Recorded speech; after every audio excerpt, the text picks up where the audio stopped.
जय श्री कृष्ण। श्री कृष्ण ने अभी तक क्या कहा कि मुझे एक निष्ठ भक्ति करने वाला ज्ञानी प्रिय है। परंतु जैसे ही श्री कृष्ण ने कहा एक निष्ठ भक्ति करने वाला ज्ञानी मुझे प्रिय है, तो इसका क्या तात्पर्य है कि जो ज्ञान से ईश्वर को प्राप्त करना आसान है तो भक्ति मार्ग उचित नहीं है? ऐसा बिल्कुल नहीं है। इसको भी श्री कृष्ण ने आज स्पष्ट किया कि ये जरूरी नहीं कि जिसने ज्ञान प्राप्त कर लिया वो मुझे एकदम प्राप्त कर लेगा। ज्ञानी भी बहु नाम जन्मा नाम अंते ज्ञानवान माम प्रपद्यते वासुदेवा सर्वम इति सा महात्मा सुदुर्लभा। ये ठीक है कि ज्ञानी ज्ञान के माध्यम से ज्ञानवान बनता है और मेरे तक पहुंचता है, परंतु ज्ञानी भी एकदम मुझको प्राप्त नहीं कर सकता, क्योंकि जब व्यक्ति ज्ञान प्राप्त कर लेता है तो उसका दंभ उसको कदम कदम पर रोकता है और वह भक्ति करने वालों को कुछ अपने से हीन भावना से देखते हैं। इसीलिए वह कहते हैं कि ज्ञानवान भी जब बहुत जन्म लेता है तब कहीं जाकर के मुझको प्राप्त करता है, और वो भी वही ज्ञानवान मुझको प्राप्त कर सकता है जिसकी मेरे प्रति भक्ति या मेरे प्रति प्रेम की भावना हो। अब इसको हम थोड़े से उदाहरण के द्वारा हम समझते हैं कि ज्ञान भक्ति और प्रेम का होना क्यों जरूरी है। क्योंकि बिना भक्ति और प्रेम के ज्ञान सार्थक नहीं होता। जैसे एक दिन एक आदमी समुद्र के तट पर घूम रहा था।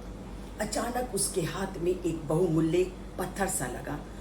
उसने उस पत्थर को उठा लिया और सोचा कि ये पत्थर जरा कीमती लगता है, अवश्य ही इसका मूल्य 100 रुपए के आसपास होगा।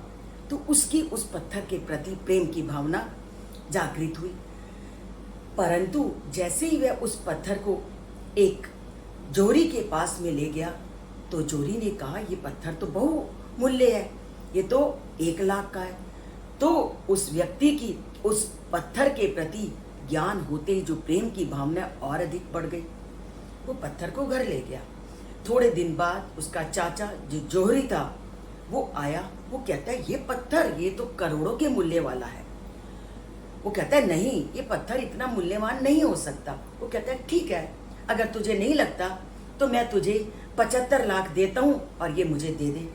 तो उस व्यक्ति की उस पत्थर के प्रति प्रीति और बढ़ गई, क्योंकि उसका उस पत्थर के प्रति ज्ञान होता गया, और जैसे ही उसका ज्ञान उसके प्रति बढ़ता गया उसका उसके प्रति प्रेम बढ़ता गया।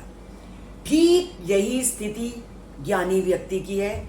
ज्ञानी व्यक्ति का किसी चीज को प्राप्त करने में ज्ञान के साथ साथ जब प्रेम और उसके प्रति भक्ति बढ़ती जाती है तो उसका उस लक्ष्य को प्राप्त करना आसान हो जाता है। और श्री कृष्ण इसी बात पर ही बल देते हैं कि ज्ञानवान वही मुझे प्राप्त कर सकता है जिसको ज्ञान के साथ प्रीति भी हो और जिसको ज्ञान के साथ भक्ति भी हो। और बिना भक्ति और बिना ज्ञान के बिना प्रीति के मुझे तक पहुंचना बहुत मुश्किल है।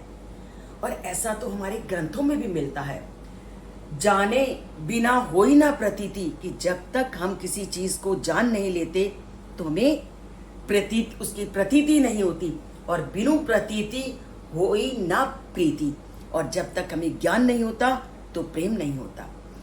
इसीलिए श्री कृष्ण कहते हैं कि बहु नाम जन्मा नाम अंते ज्ञानवान माम प्रपद्यते वासुदेवा सर्वम इति सा महात्मा सुदुर्लभा। कि जो ज्ञानवान व्यक्ति है जब ये पूरी तरह से जान जाता है कि श्री कृष्ण ही सब कुछ हैं, ऐसा जो महात्मा है वो बहुत कठिनाई से मिलता है। इसलिए अगर हमने उस परम लक्ष्य को पाना है तो ज्ञान के साथ नम्रता, ज्ञान के साथ भक्ति और ज्ञान के साथ सबसे पहले प्रेम को अपनाना है। जब ज्ञान के साथ इन सभी तत्वों को अपनाएंगे तभी हम उस परम लक्ष्य को प्राप्त करेंगे। जय श्री कृष्ण।